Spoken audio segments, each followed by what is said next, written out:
당신은 선지자입니다. 첫 번째로 이제 예레미야서를 들어가는데 이 예레미야의 별명이 눈물의 선지자입니다. 사실 예레미야서를 포함한 대선지서는 주일에 하기는 좀 거북한 면이 있어요. 그래서 보통 금요철야 때 많이 하곤 하는데 원래 구약 성경 내용 자체가 좀 어둡죠. 원래 구약 성경의 대부분 내용이 좀 어둡습니다. 근데 이 예레미야서는 좀 특이하게 어둡습니다. 하나님께서 예레미야를 들어서 쓰시려고 하는데 문제는 사람들이 듣기 싫어하는 이야기를 전하라는 거예요.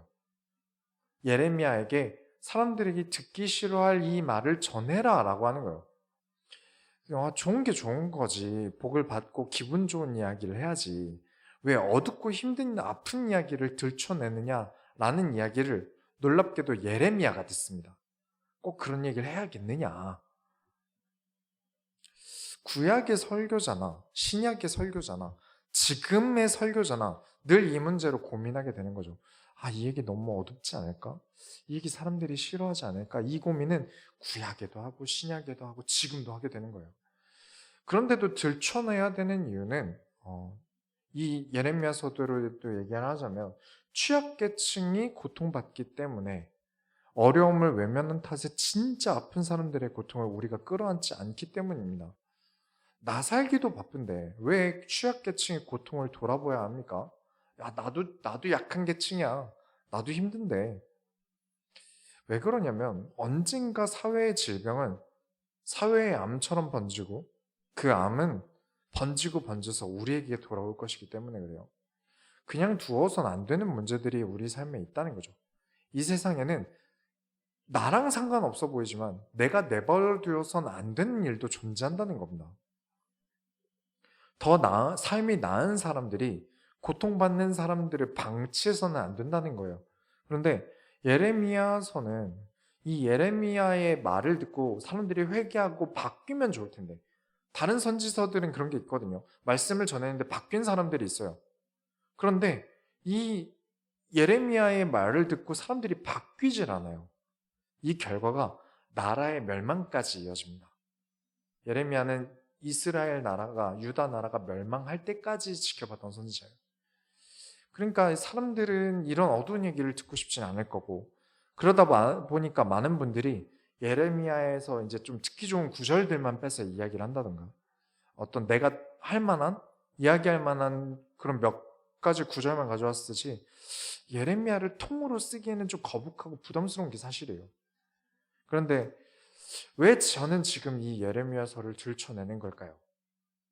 오늘 오전 설교를 준비하면서 확신이 된 게 있었어요. 그게 뭐냐면 여러분은 빛이기 때문에 그렇습니다. 우리 손교회는 빛이다. 어둠을 밝혀낸 사명을 가진 빛이에요. 저는 한 가지 알고 있는 게 있습니다. 빛으로서 존재한다는 사명을 가진 사람은 이 어두운, 듣기 힘든 고통스러운 내용들과 마주할 용기가 있다는 거예요. 사명을 가진 사람들은 어둠과 마주할 용기, 어둠과 부딪힐 용기가 있다는 겁니다. 나 하나 살겠다고 외면하는 신앙생활에서 절대 있을 수 없는 개인주의가 아니라면 하나로 연합해서 나아갈 사명을 가지고 있는 성도라면 빛으로서 어둠과 마주할 수 있다. 원래 크리스찬은 빛으로서 어둠과 맞서는 포지션에 있어야 됩니다. 어둠을 피하는 포지션이 아니라 어둠과 맞서는 포지션이어야 돼요. 그게 빛으로서 행하는 사람의 자세인 겁니다. 어둠을 빛으로 바꾸는 포지션이지 어둠이 싫어서 빛만 보려고 한다면 세상에서 빛이 점점 줄어들겠죠. 그리고 그게 지금의 현실이 된 겁니다. 기독교 인구수가 왜 줄었을까요? 1년 만에 막 40만씩 주는데 왜 줄었을까요? 사회가 발전해서 스마트폰이 생겨서 제가 보기엔 크리스찬들이 성경을 통해 해야 할 성장이 멈추고 듣고 싶은 얘기만, 밝은 얘기만 들으려고 하다 보니까 라고 생각이 들거든요. 크리스찬은 교회에 들어가고 나가고의 순환이 있어야 됩니다. 세상의 빛이 되겠다고 어두운 곳을 살리러 나가는 일과 교회 밖으로 살리러 나가는 일과 그 일을 하려면 힘을 얻어야 되니 또다시 교회로 돌아오는 일의 반복이 되어줘야 돼요. 이 반복 순환이 있어야 됩니다.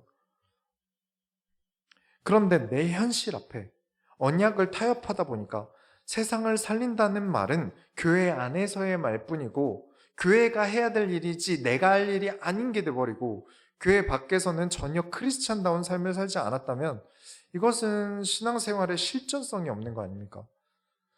진짜 내 삶과 신앙이 아무 관련이 없게 돼버려요. 뭐든지 어떤 것이든지 실전성이 없는 건 약한 겁니다. 실전으로 쓰일 가르침이 아닌 것들은 금방 증발해버리는 지식이에요. 안 하면 까먹죠.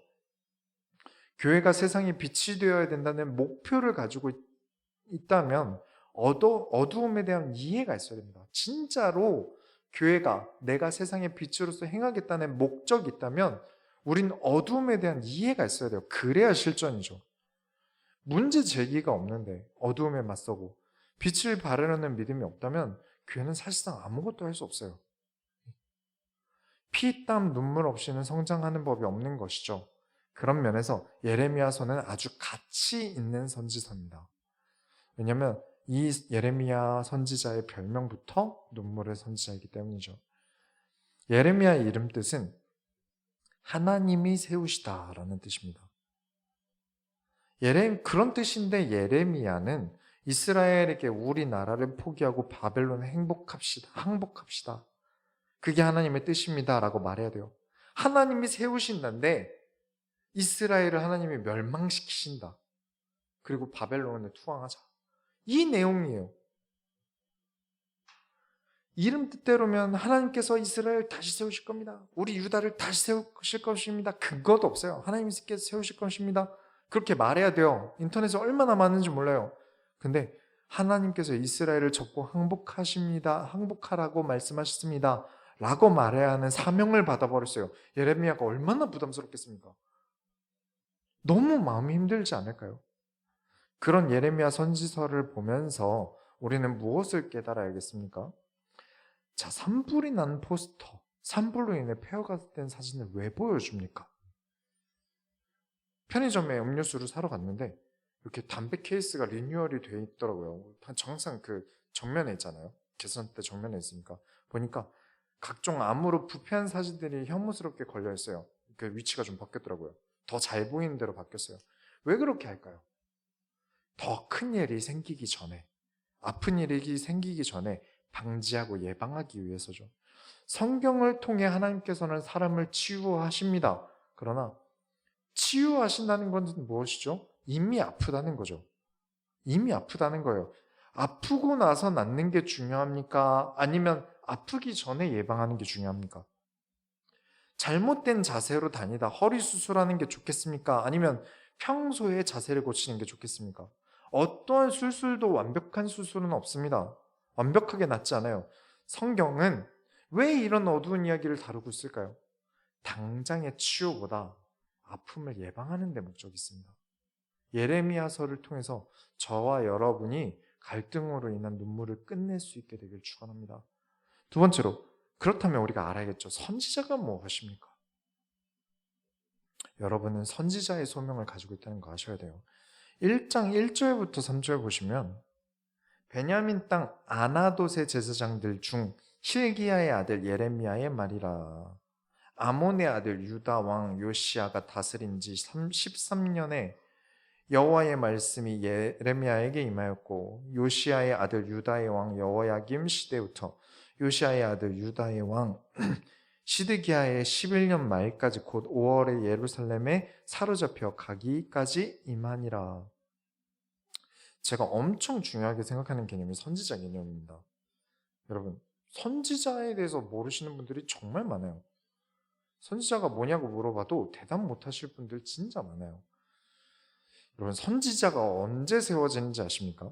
선지자를 세우는, 하나님께서 세우시는 첫 번째 이유는 하나님의 말씀을 전해야 되는데 제사장은 멀리 못 가요. 예루살렘 이상 못 벗어나요. 그래서 먼 지역의 말씀을 전할 수가 없어요. 그래서 제사장이 가지 못하는 곳에 하나님께서 선지자를 보내십니다. 근데 제사장이 갈 때가 있어요. 그때는 겸업으로 봅니다. 제사장 겸 선지자로 봐요. 지금 우리나라가 남북으로 갈라져 있는 것처럼 이스라엘이 남과 북으로 갈라진 적이 있어요. 그러다 보니까 성전은 남쪽에 있었습니다. 근데 우리가 지금도 우리가 분단 국가는 못 넘어가잖아요. 그런 것처럼 그럼 북쪽에서는 예배 어떻게 드리죠? 성전이 남쪽에 있으니까 드릴 방법이 없잖아요.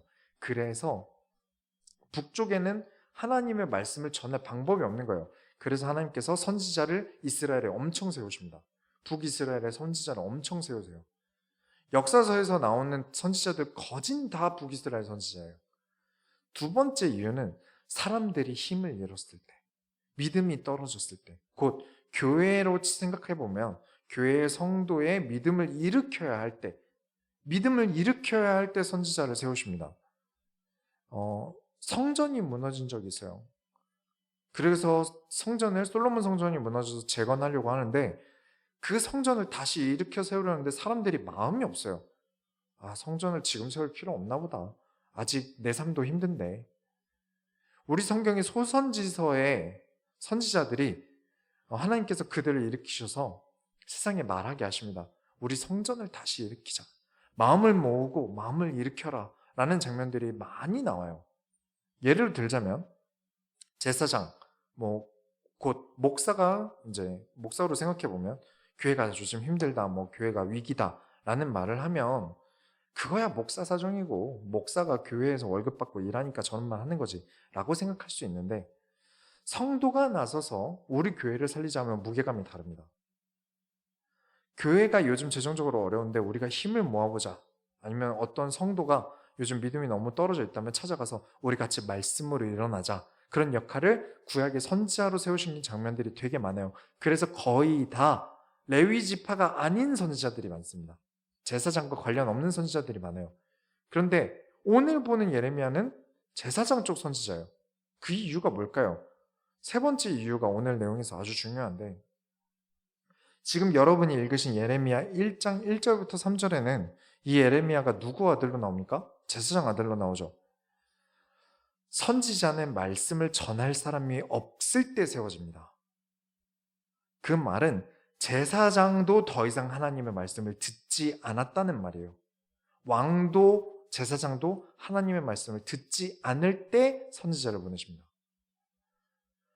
하나님께서 제사장을 통해 이야기하셔도 되는데 제사장이나 왕이 더는 하나님의 말씀을 듣지 않고 자기 입속을 채우는 부패함을 가지게 되었을 때 하나님께서 선지자를 세우십니다. 담임 목사에게 더 이상 하나님의 말씀이 전달되지 않는다면 이에 대한 책임은 성도에게 있다는 겁니다. 선지자는 제사장이 아니에요. 그 말은 더는 교회의 제사장인 직분인 목사가 하나님 말씀보다 다른 게 더 좋아서 말씀을 듣지 않을 때, 하나님의 말씀에 목사가 귀를 기울이지 않을 때 성도들이 선지자로 일어나야 된다는 말입니다. 그런데 성도가 그 부패함을 눈감아주고 같이 즐기고 있다면 그 교회는 더 이상 교회가 아니라는 거예요. 멸망해야 돼요. 하나님의 말씀이 임하지 않는 교회는 교회가 아닙니다. 최근에 핫한 문제가 있죠. 일장기 목사 사건이 있어요. 최근에 일어난 일인데 그 3.1절에 목사가 자기 아파트에 일장기를 건 사건이에요. 목사가 일장기를 걸었다는 걸 제가 문제 삼으려고 이 이야기를 꺼내는 게 아닙니다. 그 사람 유튜브 설교 올라오는 걸 들어보면 하나님의 말씀이 없어요. 그냥 정치 얘기뿐입니다. 설교에서 성경 읽었다고 그 설교가 하나님 말씀이 되는 거 아닙니다. 그런 논리로 말하면 사이비도 다 하나님 말씀이 돼버려요. 그 사람들도 성경 가지고 사기치는데요. 교회는 그를 믿는 것과 그를 아는 것, 그리고 그와 함께 동행하는 실천, 이 세 가지를 말하지 않는다면 말씀도 아니고 교회도 아닙니다.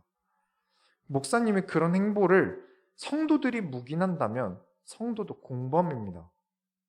어떤 목사가 자기가 아내가 있는데 어떤 여성을 자기 방에 불러서 성문제를 일으켰어요. 그런데 그 목사가 설교에서 이게 다 스데반의 핍박과 환난이다라고 자기 신을 설명하더라고요. 자기는 억울하다 이거죠. 그 교회 성도들은 선지자 사역을 하지 않은 죄를 묻게 될 겁니다. 그 목사를 방치한 죄를 묻게 될 거예요. 교회에서 일어나는 사건에 대해서 성도가 나도 피해자다, 나도 일개 성도지 않냐라고 생각한다면 장로, 권사, 집사 반납해야 됩니다. 자격이 없어요.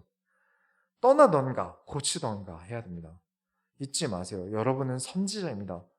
목사인 제가 가지 못하는 곳에 말씀을 전하러 가는 사명이 있는 선지자예요. 제사장은 그 지역을 못 떠나기 때문에 여러분은 선지자를 보내시는 것처럼 여러분의 직장 제가 갈 수 있습니까? 못 가죠. 여러분의 학업 제가 못 갑니다. 여러분의 가정 제가 거기 있을 수 없죠. 그래서 하나님의 말씀을 전하라고 빛을 전하라고 여러분을 선지자로 보내시는 겁니다. 그래서 여러분은 다 선지자예요. 아, 내가 선지자구나 라는 인지가 있으셔야 됩니다. 또한 이 소원교회에 만약 하나님의 말씀이 없어졌다. 목사님이 올라와서 온갖 정치 얘기나 사회 이슈나 혹은 사람들 좋아할 이야기만 한다. 그런 이야기만 가득하고 성경의 말씀이 없다면, 예수 그리스도를 가르치지 않는다면, 하나님의 마음에 대해서, 하나님 나라의 일에 대해서 가르치지 않는다면 이에 대한 책임은 여러분도 같이 지셔야 됩니다. 왜냐? 여러분은 선지자이기 때문이에요. 또한 교회가 아파하고 씨름하는데 무시한다. 남일 취급한다. 이 역시도 하나님께서 선지자 직분으로서 여러분에게 책임을 물으실 것입니다. 이게 여러분이 가지고 있는 선지자로서의 책임이에요. 여러분이 나는 선지자구나. 난 그냥 교회 와서 말씀 듣고 가는 사람인 줄 알았는데 그게 아니라 내가 선지자구나라는 인지함이 있으시길 바라요. 세 번째로, 그렇게 여러분을 선택하셨어요.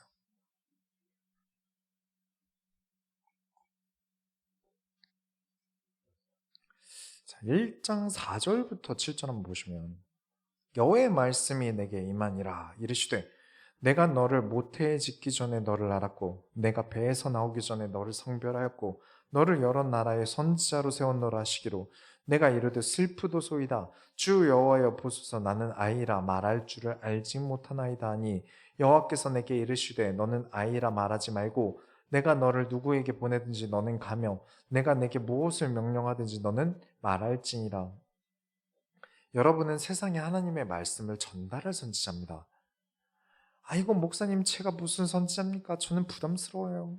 저는 아직도 제 믿음이 헷갈리는데요. 저도 제가 아직도 잘하고 있는지 모르겠는데요. 아직 막 그렇게 믿어지지가 않는데요. 저 먹기 살기도 바쁜데요. 저는 나이가 많아요 목사님. 저는 나이가 어려요 목사님. 저는 아직도 사회적인 여유가 없어요. 애도 낳고 키우고 해야 돼요 등등 이야기를 합니다. 마치 예레미야가 하나님, 저는 아직 어립니다. 아직 부족합니다 라고 말하는 것과 같죠. 그런데 하나님께서 예레미야에게 원하시는 건 무엇입니까? 돈 많이 벌어와라? 뭐 많이 해라? 준비 많이 되라? 아니요. 입만 있어도 되는 걸 시키신 거예요. 가서 말해라. 너는 말해라. 나 여호와 하나님이 하고자 하는 말을 너는 보내심을 받은 곳마다 말해라. 1장 8절부터 9절에 너는 그들 때문에 두려워하지 말라. 내가 너와 함께하여 너를 구원하리라. 나 여호와의 말이니라 하시고 여호와께서 그의 손을 내밀어 내 입에 대시며 여호와께서 내게 이르시되 보라, 내가 내 말을 내 입에 두었노라. 여러분이 하나님의 말씀을 전할 때, 목사가 갈 수 없는 곳에 말씀을 들고 갈 때 하나님께서 여러분을 지키시고 보호하십니다.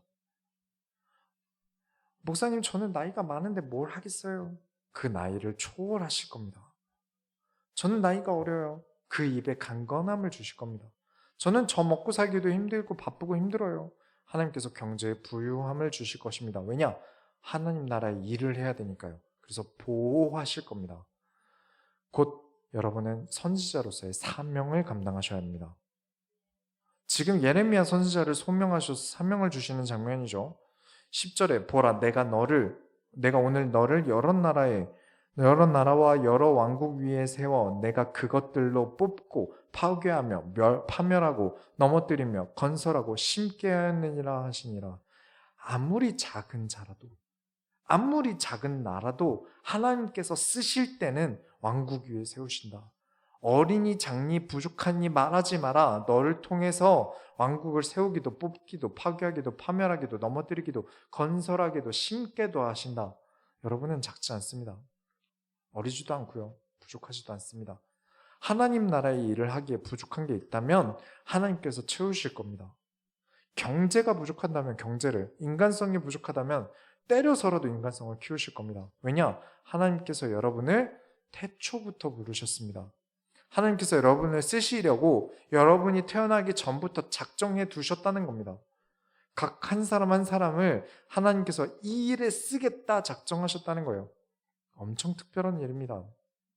여러분, 대기업 경쟁률이 36대 1 정도로 보이더라고요. 36명 중에 나를 알아봐주고 채용이 되면 얼마나 기쁘겠습니까? 그렇죠. 첫 월급을 왜 부모님 선물로 드리겠어요? 그만큼 기쁘다는 거겠죠. 엄청난 기회를 잡았다는 생각이 들 겁니다. 하물며 60억 인구 중에서 하나님께서 나를 하나님 나라의 일을 한 선지자로 부르셨다는 거예요. 여러분을 하나님 나라의 일에 채용하셨다는 거예요. 이게 작은 일입니까? 저와 여러분은 이래서 안 되고 저래서 안 돼요라고 말할 자격이 없습니다. 일단 기회가 왔는데 자격 요건 생각 없이 하겠습니다 해야죠. 기회가 왔는데 전 이래서 안 됩니다 말하는 일이 어디 있습니까? 하나님께서 나를 사용하신다는데 이 기회를 놓치면 안 되지 않겠습니까? 15절부터 16절에 내가 북방 왕국들의 모든 족속들을 부를 것인즉 그들이 와서 예루살렘 성문 어귀에 각기 자리를 정하고 그 사방 모든 성벽과 유다 모든 성읍들을 치리라. 여호와의 말이니라. 무리가 나를 버리고 다른 신들에게 분향하며 자기 손으로 만든 것들에게 절하였은즉 내가 나의 심판을 그들에게 선고하여 그들의 모든 죄악을 징계하리라. 하나님께서 이스라엘을 벌하시게 되는 이유는 하나님을 버리고 우상 숭배를 택했기 때문입니다. 전 세계 그 큰 나라들을 두고, 진짜 큰 나라들을 두고, 강대국들을 두고 하나님께서 언약의 민족으로 경기도 땅덩어리만한 조그만한 이스라엘을 선택하셨어요. 그것도 처음에 땅이 없어서, 땅도 없고 노예밖에 되지 않았던 민족인데 불러내셔서 나라까지 주신 거예요. 하나님께서 하나님 나라의 일을 시키셨단 말이에요. 이스라엘보다 복을 받은 민족이 어디 있습니까, 그러면? 자기들은 근데 그 복을 다 걷어차버리고 우상숭배를 합니다. 우리가 항상 이런 걸 주의해야 돼요. 사람은 살만해지면 신앙을 잃습니다. 신앙생활이 루즈해져요. 여유가 생기면 슬슬 교회 버리기 시작합니다. 이미 하나님을 자기 것이라고 생각하는지 잡은 물고기에 밥을 안 주는 것처럼 신앙생활을 합니다. 교회를 가도 하나님 앞에 열심을 다하지 않고 대충 나가서 적당히 사람들 만나고 놀다가 집에 옵니다. 이 이스라엘이 예레미야의 예언대로 바벨론의 포로로 끌려가는데 그 과정도 끔찍해요. 3번이나 학대를 당하면서 끌려가거든요. 근데 재밌는 건 포로로 끌려가기 전에 이스라엘 백성들은 우상숭배를 멈추지 않았어요. 예레미야 선지자가 가서 얘기를 했는데도 아무도 멈추지 않았어요. 하나님을 버리고 살았어요. 그런데 포로로 끌려가서는 자기들이 예배드려야 되는데 예루살렘에 갈 수 없다고 유대인이 2집 있는 지역에는 회당을 만들어서 예배드리고 성경 공부를 합니다. 포로 주제에 이악 물고 자기가 밥을 굶어도 회당을 만들어서 예배를 드려요. 그렇게 성경 공부를 합니다. 그래서 시간이 몇 대가 지나고 나라가 바뀌었는데도 포로 유대인들은 자기 민족 정체성이 사라지지 않은 거예요. 포로로 끌려갈 정도로 문제가 생기니까 하나님 앞에 엄청난 열심을 가집니다. 죽기 살기로 하나님께 매달렸다는 거예요. 학대와 기근과 재앙과 전쟁 등등일 때는 그렇게 하나님 제발 나를 이 어려움에서 건져주세요. 내가 신앙생활이 부족해서 혹시 하나님께서 나를 안 도와주실까 봐 최선을 다하고, 내가 기도가 부족해서 하나님께서 내 목소리 안 들어주실까 봐, 내가 헌금이 부족해서 내일이 잘 안 될까 봐 그 모든 것을 열심히 하다가 하나님께서 부어주시고 좀 살만해지면 또 하나님을 안 믿습니다. 이 모든 이유가 본인이 얼마나 특별한지 몰라서 그래요. 본인에게 얼마나 큰 사명을 주셨는지 몰라서 그렇습니다. 여러분의 신앙생활은 그래서 늘 배고프셔야 됩니다. 내 육신의 배는 불러야 됩니다. 그러나 예수님께서 가르치셨습니다. 심령이 가난한 자가 복이 있다. 의에 줄이고 목마른 자가 복이 있다. 팔복이죠. 하나님 나라의 일에 늘 마음이 가난하여 채우고 싶은 자는 복이 있다는 겁니다. 아무리 내 배가 불러도 부유함을 하나님께서 채워주셔도 나의 신앙은 늘 배고파서 하나님 앞에 매달리는 그 사람이 복이 있다. 신앙생활을 그래도 열심히 했다고 하면 그런 측면에서 솔직히 목사보다 열심히 한 사람은 찾기 힘들 겁니다. 왜냐하면 신앙생활에 대한 노력과 살아온 길이 좀 다르지 않습니까? 주 7일을 오전부터 새벽까지 근무하는 게 교역자 생활이에요. 주 7일.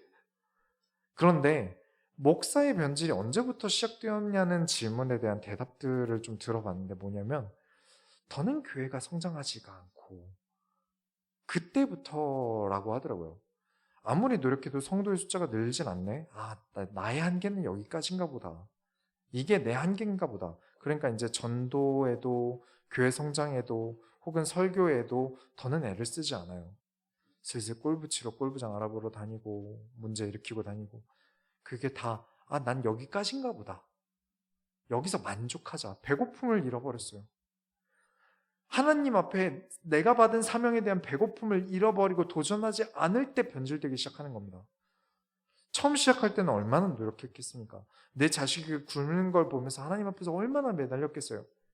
성도가 10명 중에 1명만 줄어도 얼마나 마음이 찢어졌겠습니까? 그러다 어쩌다가 새로 와서 1명 앉아있으면 너무 기뻐서 이 사람이 나중에 장로 인직받는 것까지 막 상상하고 그랬을 거예요. 그런데 나중에 사람 숫자가 많아지고 먹고 살만해지고 애도 다 키웠고 그러다 시간이 지나니까 뭐 성도들 어차피 이 숫자 이상 안 낼 거야. 뭐 새로 와도 또 나가겠지 싶고 그렇게 늘 숫자가 고정이니까 그러면서 슬슬 자기가 한계가 왔다 하면서 교회 관리를 슬슬 손을 놔요. 내가 아무리 개판으로 해도 이 성도 어차피 남아있을 거니까 20년 30년을 앉아있었는데 떠나겠어. 그러면서 마음을 놓는 거죠. 목사도 그렇게 변하는데 목사도 자기 사명과 신앙에 대해서 배고픔을 잃어버리면 변하는데 성도는 오죽하겠습니까? 그렇게 믿음 생활을 위해 나 자신을 버리고 주의 길을 간다고 선택한 사람들도 그럴 수 있는데 그냥 일반적으로 주일날 오는 성도는 오죽하겠어요. 그래서 여러분 마음이 항상 가난하시길 바랍니다. 하나님 앞에 항상 내 마음이 가난하길 바라요. 항상 의에 주리고 목마르시길 바랍니다. 이건 저주가 아니에요. 배고프라는 말이 저주처럼 들리십니까? 어마어마한 복입니다. 하나님 나라의 일이 목마르고 평생을 마음이 가난하여 하나님 나라의 일로 가득 채우고 싶어 하시길 바랍니다. 정말 복이에요. 결론을 내리겠습니다. 여러분, 소원교회의 선지자적 사명을 아시고 계시기 바랍니다. 17절부터 19절 보시면 그러므로 너는 내 허리를 동이고 일어나 내가 내게 명령한 바를 다 그들에게 말하라. 그들 때문에 두려워하지 말라. 내가 그들 앞에서 두려움을 당하지 않게 하리라. 보라, 내가 오늘 너를 그 온 땅과 유다 왕들과 그 지도자들과 그 제사장들과 그 땅 백성 앞에 견고한 성읍, 쇠기 등 성벽이 되게 하였은즉 그들이 너를 치나 너를 이기지 못하리니 이는 내가 너와 함께하여 너를 구원할 것임이라. 여호와의 말이니라. 내 허리를 동이고 일어나. 무슨 뜻일까요? 헬스 좋아하시는 분들은 찾아보셔서 아시겠지만 배에 벨트 같은 걸 찹니다. 코어에 힘을 주기 위해서 그래요. 힘을 내어 일어나라는 것입니다. 그런데 이 성경 구절을 읽어보면 하나님께서 사람들이 너를 안 칠 것이다 라는 말은 안 하세요.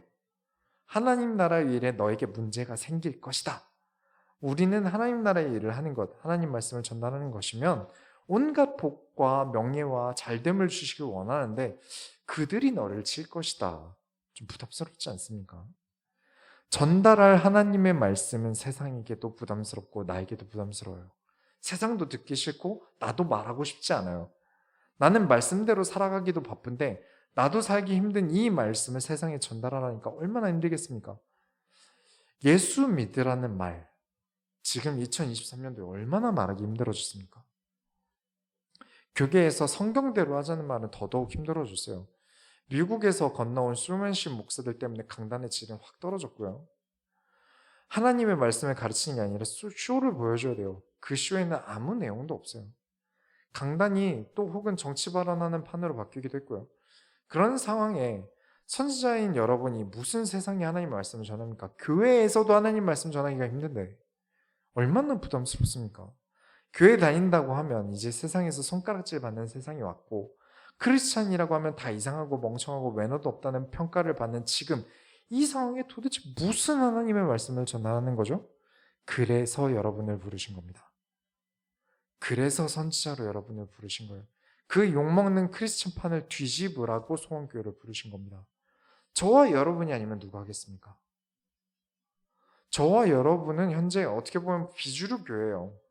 주류가 되는 교회는 목사가 설교가 아니라 쇼를 하거나 정치질을 하거나 신비주의를 해야 돼요. 그 외에 건강한 교회는 정말 몇 없습니다. 큰 교회에 건강한 교회들 많죠. 근데 전체 숫자를 보면, 교회 숫자를 보면 사실 그런 건강한 교회 숫자가 적은 건 사실이에요. 마치 지금이 저는 예레미야 때와 같다고 봅니다. 크게 다르지 않다고 봐요. 왕과 제사장이 하나님의 말씀을 안 들어서 선지자를 하나님이 일으키셔야 할 만한 상황이 이때라는 겁니다. 그래서 우리 소원교회 모든 성도님들이 이제 예레미야서를 지나면서, 예레미야서 깁니다. 대선지서는 대선지서예요. 진짜 길어요. 긴 터널을 지나갈 거예요. 그러나 이 어두운 긴 터널을 지난 이후부터 여러분 한 명 한 명이 완전 큰 불빛을, 진짜 큰 빛을 전하는 선지자로서 세상에 나가서 말씀을 전하는 존재들이 될 것입니다. 우리가 하나님의 손을 이뤄드립시다. 하나님 감사합니다. 우리를 빛으로서 이 세상에 하나님의 빛이 되는 말씀을 전할 선지자로 불러주심에 감사드립니다. 하나님이 선택을 받은 우리가 우리의 소명과 사명을 감당할 수 있도록 하나님 지키시고 하나님 나라의 일에 쓰임받게 하여 주옵소서. 살아계신 예수 그리스도의 이름으로 기도드렸습니다. 아멘. 찬송가 569장 찬양합니다.